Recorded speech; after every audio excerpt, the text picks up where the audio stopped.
So in this tutorial, we're going to go over just the initial steps for editing our photographs.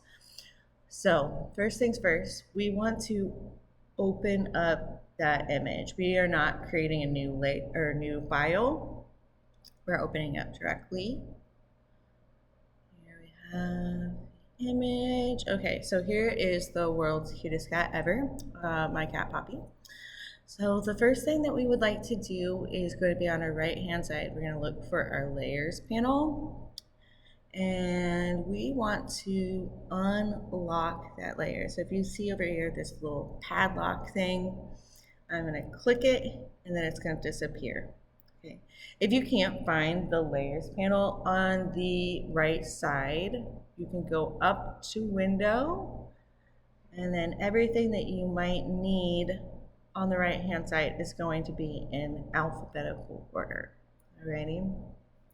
So next thing we want to do, I want to duplicate this layer. So in case we do something that we don't like, we can always rely on having our additional one. So I'm going to right click and hit duplicate layer. You can also, if you like, click on that layer, grab, pull it all the way down to the box with the plus sign in it, what have you. Okay, so after we have those two layers, the next thing we want to do is we want to crop our image for whatever assignment. So for example, right now we're working on the rule of thirds. I'm going to find my crop tool over here. Again, if you're unsure of where that is, if you hover your cursor over each tool, it's going to tell you what it is. So we're looking for this crop tool here.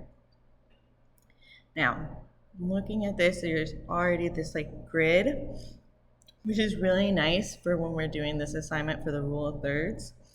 And I want my subject to be within one or two of these points. So again, our subject is Poppy, the kitty. So again, I'm gonna line that up here, okay? And this is nice because you can kind of play around with it to see, what kind of composition you feel looks best. I think that looks pretty good. So I'm gonna hit enter. So now we have our image here.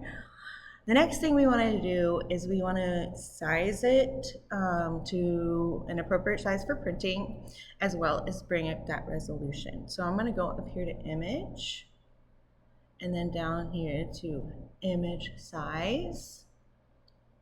Okay, so now you see this image is really large. So the width is around 43 inches. The height is 70, almost 75 inches, and the resolution is relatively small at 72.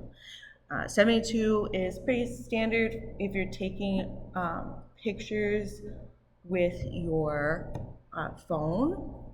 So what we want to do is we want to raise this resolution up to at least 300 and then have this more reasonable size. So how am I going to do that? See where it says fit to?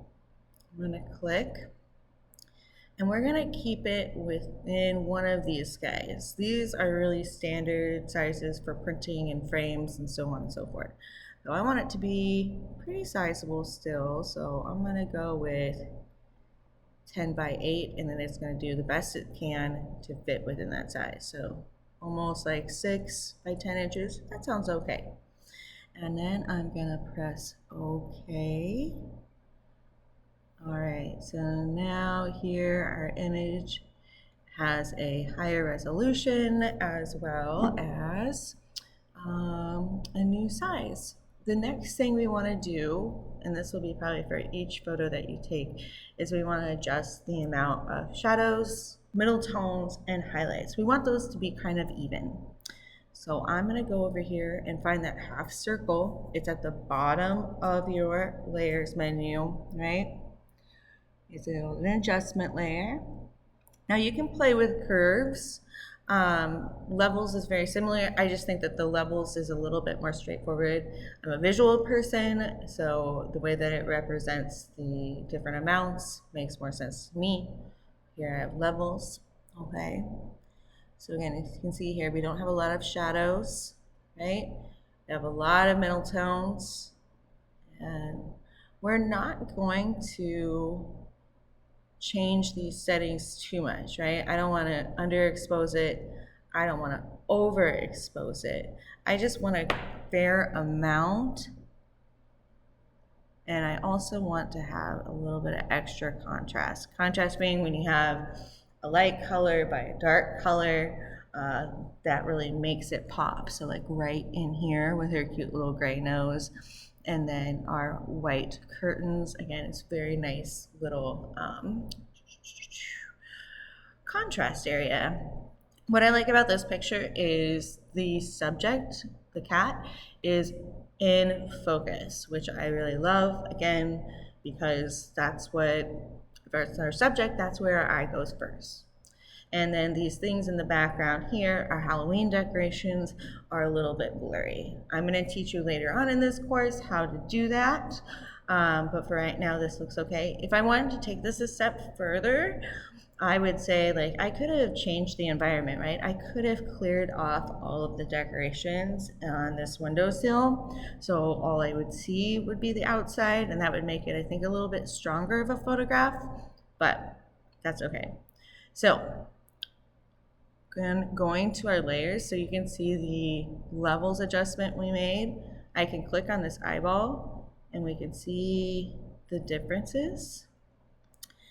Now, each picture is going to need different types of edits. So it's not like a one size fits all answer.